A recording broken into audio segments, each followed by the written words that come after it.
You know, this place is a very special place here at Waiehu Kou Center.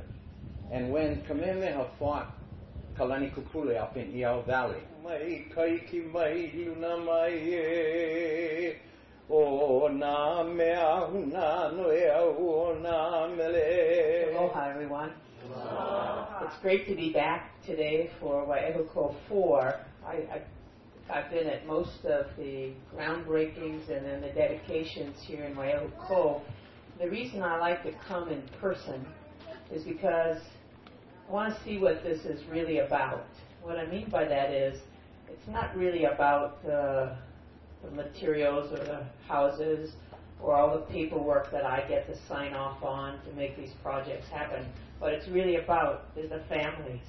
It's about you being able to have a place and being able to talk to Mr. Kawi today where your mo'opuna can come and have a nice place to play and a place to stay with you. That's what it's really all about, Jack. So I think it's accurate to say he is the contractor, the developer who has developed the most houses with the Department of Hawaiian Homelands of anyone else. And it's not just because he has the technical knowledge and experience to do it, it's because he has a heart for what our mission is to try to help the Hawaiian community, for us to fulfill our obligation as a state. So it's always good, Everett, to be with you. And yes, please.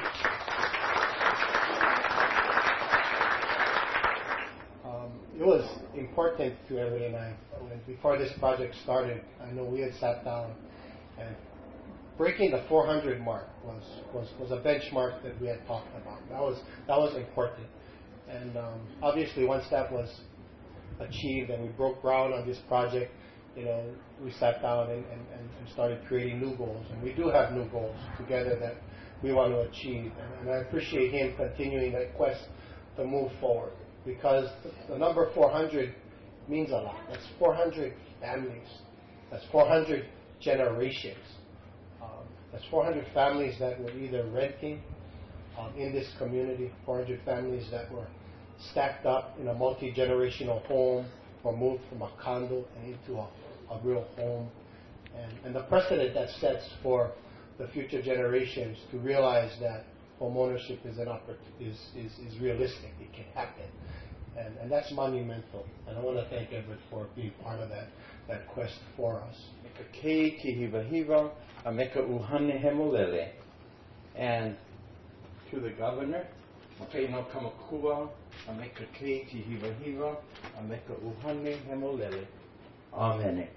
This place has been dedicated. A nice hand for everybody.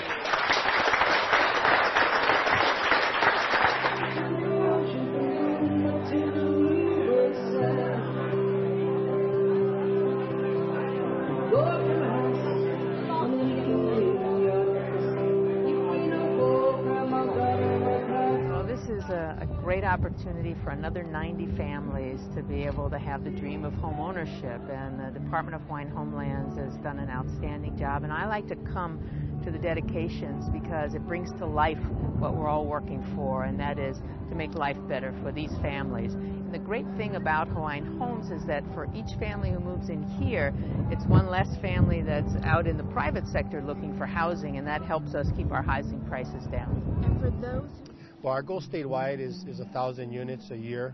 We'll achieve that this year. We know where those projects are.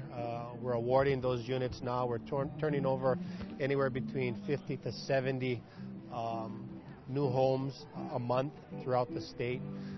We've had our challenges in some projects, but overall it's been a great year for us.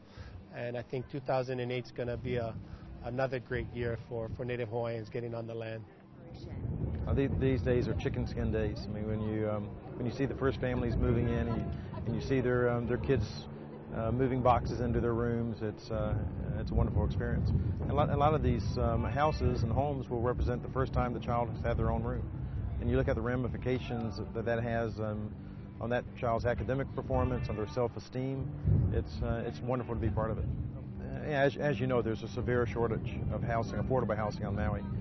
So anytime you increase the supply, you help everybody. Even though this project is directed towards Native Hawaiians with 50% or more native blood, it really helps all of Maui because it frees up housing elsewhere on the island that becomes more affordable for non-Hawaiians.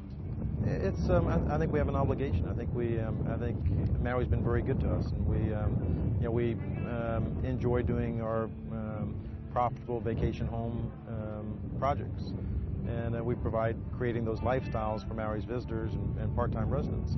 But I think with that comes a obligation to help to help those less fortunate, and that's why we do these projects. I don't think I would never have thought that I would have a home for my own. But we all dream that someday we'll have a home. I think that the people involved, Hawaiian Homes, every darling guys that have given a lot of people vision to that one day you get a home where your family can rest their weary heads, and someday you can hang on and give it to the rest of your children or grandchildren. And we all dream of this. Hopefully that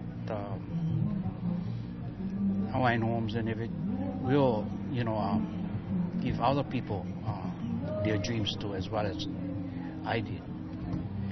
Because the scenery over here, the mountain is beautiful, and the wind that cascade over the waves, the feeling it surrounds you. And to describe that dream come true to other people, how do you describe it? It's hard to explain, but some people get choked up, like me. It's like going into a candy store and somebody tells you that you can have anything what you like, and you just run rampant in that candy store. That's a feeling,